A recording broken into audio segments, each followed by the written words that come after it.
Hello and welcome to Maths by SAS. This is my third lesson of D2, chapter number 4, exercise 4D, that is about factorization by grouping.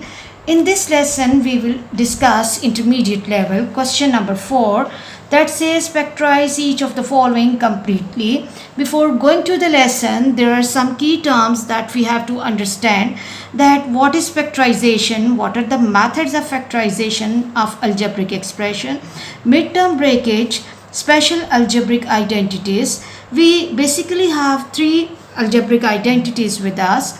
Two of the identities are a square plus minus 2ab plus b square equals to a plus minus b whole square, and these are called the perfect square identities with sum or difference. And then the third identity is a square minus b square equals to a plus b into a minus b. This identity is called the perfect square identity with difference. These identities are helpful in the factorization of algebraic expressions. And coming to the last point, that is the integration of the lesson with the previous concepts and lessons. It is really important to integrate the concepts of mathematics with the previous learned concepts to have the good grasp on the concepts. Let's move to A part of the question. A part of the question is x plus y into a plus b minus y plus z into a plus b. If you look at the question, this a plus b is the common factor.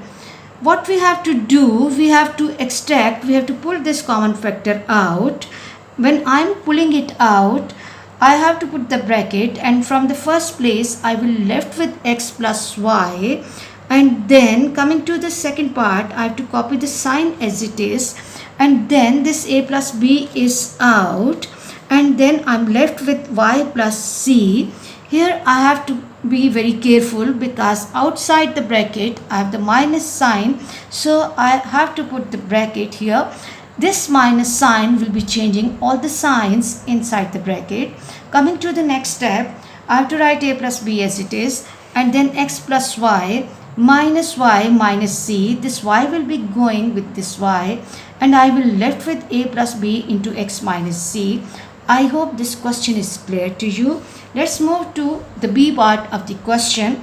B part of the question is c plus 2d whole square minus c plus 2d into 3c minus 7d.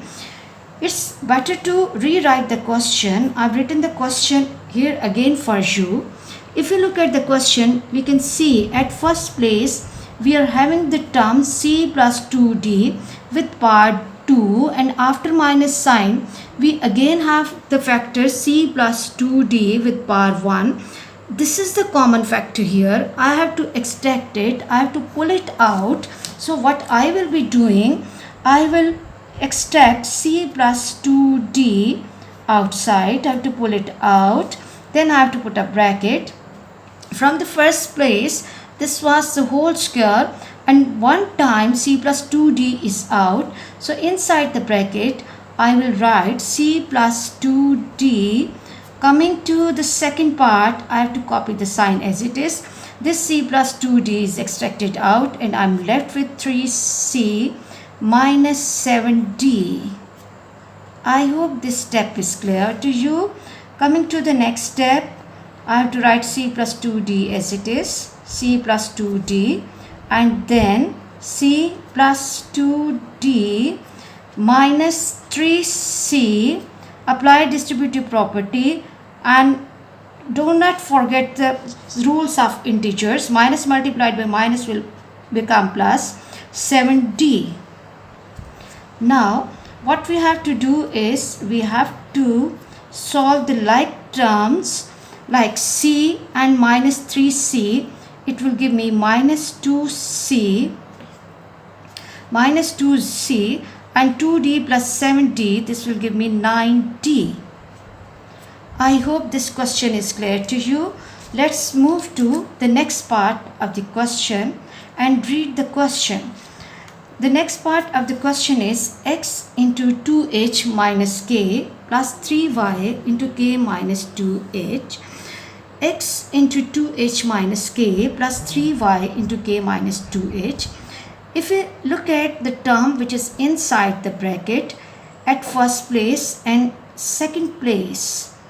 They are somehow similar, but if we look at 2h term, that is positive in the first place, but 2h is negative at the second place.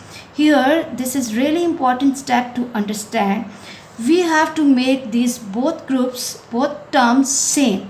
So what I have to do is, I have to extract minus sign out from the second expression. So what I will be doing, x into 2h minus k and minus 3y. Here actually we are multiplying and dividing the second expression by minus sign, and another minus sign will change the place and the sign of the terms inside the bracket, and it will become 2h minus k.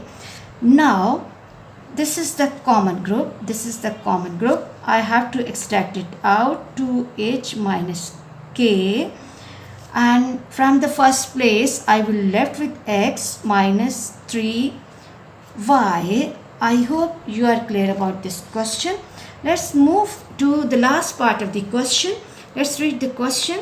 The question says 6x into 4m minus n minus 2y into n minus 4m. 6x into 4m minus n minus 2y into n minus 4m. Again, the situation is same like what we have in the previous part. That first bracket was having h positive and k negative. Here again we have 4m positive, and here the 4m is negative. So what we have to do, we have to make the terms inside the bracket same. So for that purpose, what we have to do is, we will preferably changing the position and signs of the second bracket. So in the next step, 6x into 4m minus n, and then I have to multiply and divide this expression by minus sign, and this sign will become positive, 2y into 4m minus n. Here actually I have multiplied and divided this expression by minus sign, and due to that this bracket is similar to this bracket. Now this 4m minus n is the common group. I have to extract this common group out, 4m minus n into 6x plus 2y. If we look at the second bracket, 6x plus 2y, again we have the factor 2 which is common here. We have to extract or pull out the common factor. So what I will be doing, I will write the 2 in the beginning, 4m minus n into, from 6, when I have extracted 2 out, I have to write 3x plus y. I hope you are clear about this question. For next difficulty level, please catch me in the next class. Watch, like and subscribe my channel, and share my lesson with other people. Thank you very much, please.